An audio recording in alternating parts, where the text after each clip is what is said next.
নমস্কার বন্ধুরা, সুষমা কিচেনের আরও একটি নতুন ভিডিওতে আপনাদের সবাইকে অনেক অনেক স্বাগত জানাই। আশা করি আপনারা সকলেই খুব ভালো আছেন, সুস্থ আছেন। আজ আমি একটা দারুণ স্বাদের রেসিপি নিয়ে আপনাদের সামনে হাজির হয়েছি। যেহেতু প্রচণ্ডই গরম পড়ছে বেশ কয়েকদিন ধরে, তো সেই জন্য আজকের আমার এই রেসিপি, আজ আমি পাঁচমিশালি সবজি দিয়ে একটা টকের রেসিপি করে আপনাদের দেখাবো। জানি না আপনারা এই রেসিপিটি খেয়েছেন কিনা, কিন্তু যারা যারা খাননি অবশ্যই আমার এই রেসিপিটি সম্পূর্ণ দেখবেন, প্রথম থেকে শেষ পর্যন্ত দেখবেন। আশা করি আপনাদের সকলের ভীষণ ভালো লাগবে। আর এই গরমে তেঁতুল দিয়ে সবজির টক খেতে কিন্তু ভীষণ ভালো লাগে।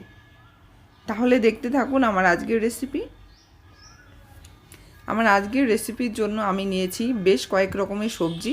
এখানে আছে আলু, ভেন্ডি, আছে বেগুন, গাজর, বিট, সজনে ডাঁটা, এখানে নিয়েছি ফুলকপি, এখানে আছে পুঁইয়ের ডাঁটা, আর আছে মিষ্টি কুমড়ো। এই মিষ্টি কুমড়োটা কিন্তু কাঁচা। আমি দেখুন দুইভাবেই কেটে নিয়েছি। একরকম আমি খোসা ছাড়িয়ে নিয়েছি, আর কয়েকটা আমি খোসা সহই কেটেছি। আপনারা আপনাদের ইচ্ছে মতো কাটতে পারেন। আর আছে এখানে পুঁই শাক। অনেকে কিন্তু কাঁচা মিষ্টি কুমড়োটা কিন্তু খোসা সহই রান্না করে, সেটা খেতেও কিন্তু ভীষণ ভালো লাগে। আর এখানে আমি একটা বাটিতে তেঁতুল গুলে নিয়েছি। তেঁতুলটা জলে ভিজতে থাক, ততক্ষণে আমি এখানে একটা ভাজা মশলা তৈরি করে নেব।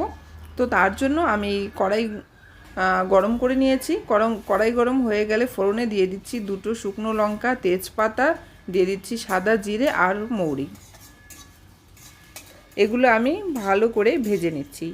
তো দেখুন মশলাটা কিন্তু ভাজা হয়ে গেছে, খুব সুন্দর গন্ধ বেরিয়েছে। এবার আমি নামিয়ে নিচ্ছি। এবার আমি কড়াইতে দিয়ে দিয়েছি সর্ষের তেল, আর তেলটা গরম হয়ে গেলে ফোড়নে দিয়ে দিচ্ছি 3টে শুকনো লঙ্কা আমি হাফ হাফ করে ভেঙে নিয়েছি। দিয়ে দিচ্ছি একটা তেজপাতা।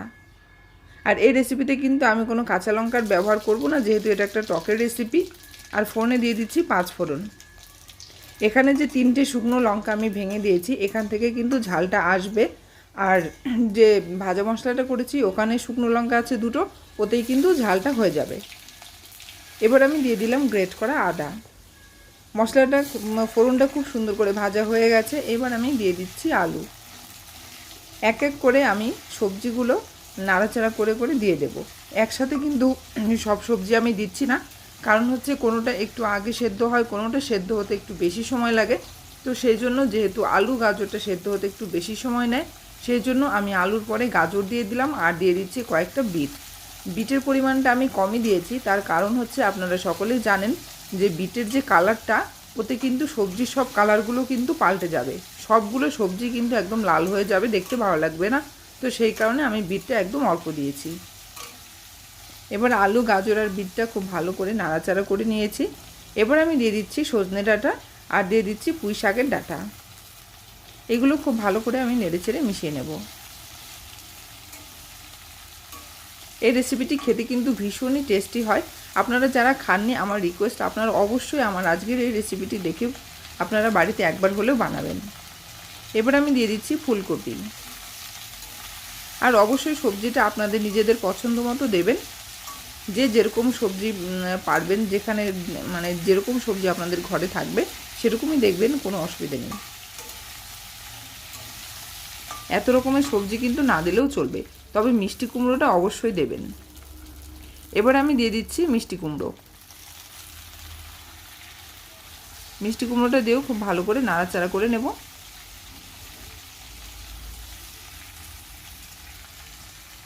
এবারে আমি দিয়ে দিচ্ছি স্বাদ মতো লবণ, আর দিয়ে দিচ্ছি সামান্য একটু হলুদ গুঁড়ো। সবজিটা খুব ভালো করে নাড়াচাড়া করে মিশিয়ে নেব।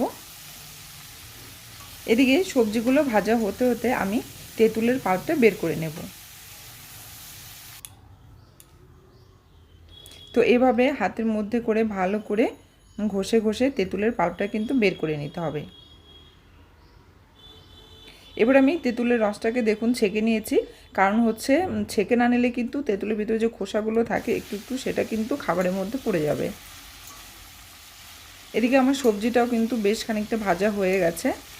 এবারে আমি আরও কিছু সবজি এখানে দিয়ে দিচ্ছি ঢ্যাঁড়স আর বেগুন। যেহেতু বেগুনটা আর ঢ্যাঁড়সটা সেদ্ধ হতে খুব কম সময় নেয়, সেজন্য এটা আমি সবার পরে দিয়ে দিচ্ছি। এখানে আপনারা চাইলে সব সবজি একসাথেও দিতে পারেন, কিন্তু এভাবে করে যদি রান্না করেন তাহলে কিন্তু প্রত্যেকটা সবজি টেস্টটা ভীষণ ভালো হয়। আর সবজিগুলো কিন্তু ভেঙেও যাবে না বা কোনোটা শক্ত কোনোটা একদম গলে যাবে, সেরকম ব্যাপারটা কিন্তু হয় না। তো এবার আমি পুঁই শাকগুলো দিয়ে দিচ্ছি।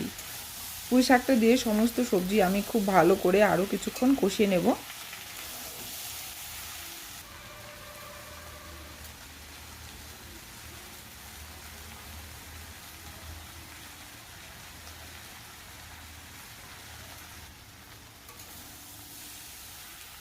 তো দেখতে পাচ্ছেন আমার সবজিগুলো কিন্তু খুব সুন্দর সেদ্ধ হয়ে গেছে।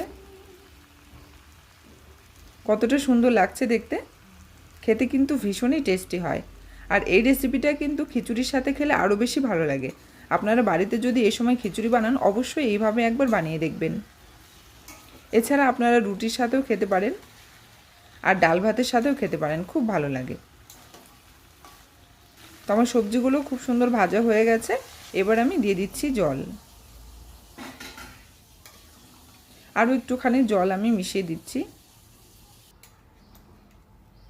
তো ব্যাস এটুকুই, এর থেকে বেশি আর জল দিতে হবে না, কারণ সবজিগুলো কিন্তু অনেকটাই আমার সেদ্ধ হয়ে গেছে, খুব সুন্দর ভাজা হয়ে গেছে। এবারে আমি এইভাবে ঝোলটাকে ফুটতে দেবো প্রায় 10 মিনিট মতো। আমি হাই ফ্লেমেই ফুটতে দিয়েছি, আর কোনো ঢাকা চাপা দিয়ে করব না।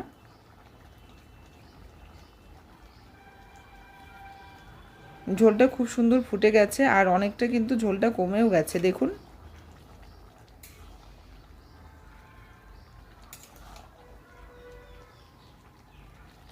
সমস্ত সবজি খুব সুন্দর করে সেদ্ধ হয়ে গেছে। এবার আমি দিয়ে দিচ্ছি তেঁতুলের জলটা। এখানে অবশ্যই টক মিষ্টি ঝালের পরিমাণটা আপনাদের নিজেদের পছন্দ অনুযায়ী দেবেন। আমি এখানে 1 বাটি চিনি দিয়ে দিলাম।